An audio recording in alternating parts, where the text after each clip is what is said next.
Salut les amis, welcome on the platform.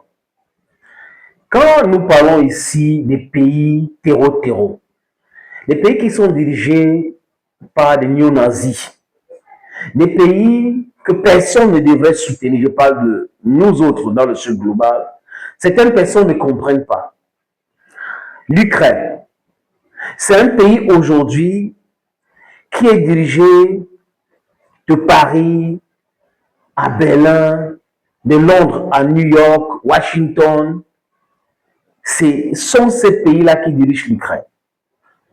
Et cela me conforte dans cet adage qui dit « c'est la main qui donne, qui dirige ». Regardez l'image. Emmanuel Macron s'est érigé comme défenseur de l'Ukraine. Il met la pression, il organise les réunions, les rencontres avec des chefs d'État. Il facilite les choses à Volodymyr Zelensky. Tout cela a un prix. Vous devez nous aider en Afrique avec les mercenaires. On ne peut pas envoyer les Français officiellement là-bas. Ça sera quelque chose de contre-productif. Donc, les Ukrainiens peuvent y aller. On va les envoyer avec des drones et tout ça d'attaque. Des drones kamikazes. Il y a de cela quelques mois ou 2 ans. Il y a eu une attaque brutale, cynique, barbare, criminelle à Tizoïtene. C'est dans le nord du Mali, sur la frontière algéro-malienne. Des soldats maliens ont été tués. Russes aussi, Africa Corps. Et on a vu ces plaisantins voyous d'ambassadeurs de l'Ukraine à Dakar, au Sénégal, qui avaient jubilé cette attaque-là. Donc, l'Ukraine attaque un pays africain et certaines Africaines applaudissent. C'est quand même marrant. Ousmane Sonko avait mis la pression sur le ministre des Affaires étrangères qui avait convoqué l'ambassadeur de l'Ukraine à cette époque. Et même la SBU, dans le service secret militaire ukrainien, avait communiqué avant de se rétracter bien après, pour parler de soutien. Et ici même, je vous ai parlé de recrutement de certains terreaux par l'entremise de la Mauritanie. Donc, les terreaux sont partis du nord du Mali par la Mauritanie pour aller en Ukraine, se faire former là-bas pour revenir attaquer le Mali. Toutes ces informations-là sont là, c'est sur la place publique. D'autres blogueurs, d'autres influenceurs qui sont pro-souveraineté, des vrais souverainistes africains, avaient parlé de cette information. Volodymyr Zelensky, lui et son ancien ministre des Affaires étrangères avaient dit on ne va pas laisser l'Afrique entre les mains de la Russie. Donc vous voyez la façon que nous les Africains, on nous regarde, non? Parce que les gens ont la peau qui est différente de l'autre, ça devient qu'ils sont supérieurs à nous, ils considèrent que nous sommes des moutons, nous sommes peut-être des animaux qui peuvent traîner comme ils veulent, ils peuvent se balader avec nous comme ils veulent. L'Ukraine, un pays de moins de 40 millions de population, qui dit que la Russie ne va pas, l'Ukraine ne va pas laisser l'Afrique entre les mains de l'Ukraine. Mais ce n'est pas l'Ukraine qui parlait. En fait, l'impérialiste est en train d'utiliser l'Ukraine maintenant pour faire des sales besoins. Pour que après, quand on est en train d'accuser, il faut qu'on accuse plutôt l'Ukraine. Mais on n'est pas dupe. On n'est pas dupe. L'Ukraine, ce n'est pas un pays prospère. L'Ukraine ne fabrique pas les armes en tant que tel.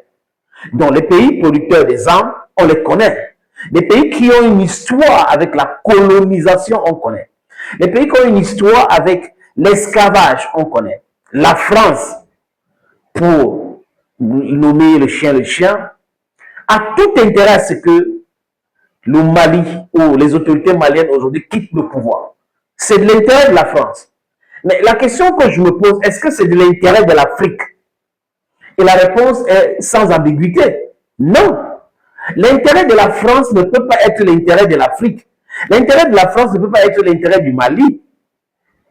Vous ne pouvez pas être en France des kilomètres, et vous avez un intérêt au Mali au point où vous êtes prêt à tuer les dirigeants de ce pays pour vos intérêts. Donc, ça veut dire que quoi? Ça veut dire qu'il y a quelque chose qui ne marche pas bien. Si vous entendez cela et vous continuez à distiller la mauvaise information pour fragiliser les femmes, pour fragiliser les autorités maliennes, ça veut dire que vous êtes maudits.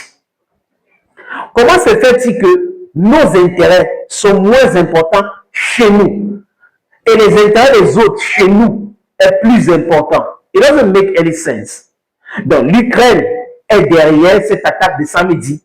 Et j'ai appris que les drones kamikazes qu'on a utilisés, les missiles portatifs, donc les roquettes portatives et les lance-roquettes portatives, viennent de l'Ukraine.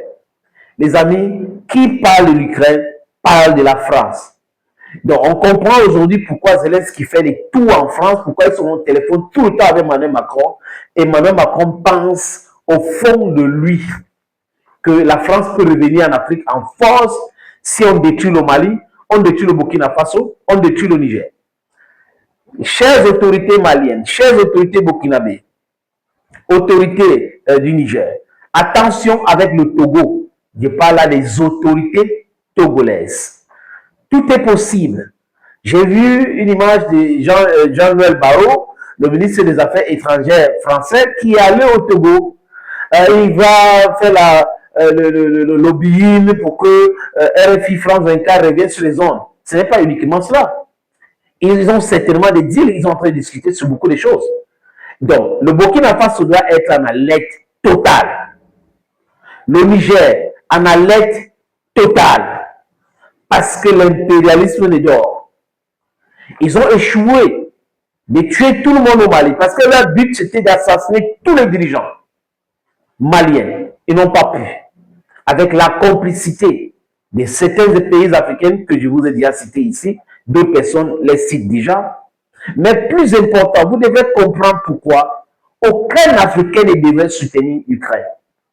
L'Ukraine pense mal de nous, est complice de ceux qui nous détruisent, ceux qui nous ont esclavagisés, ceux qui nous ont colonisés. C'est de ça qu'il est question. Notre seul allié, on le connaît déjà.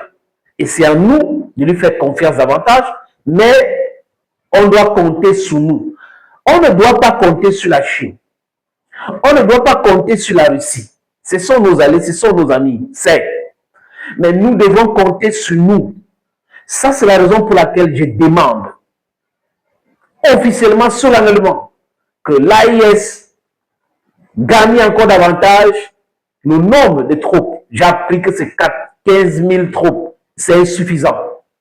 L'AIS doit avoir une armée commune pour défendre l'AIS. Donc, comme le Mali est en difficulté, c'est l'armée de l'AIS qui doit faire la guerre contre ces bandits, ces voyous-là que l'Ukraine et Emmanuel Macron ont envoyés.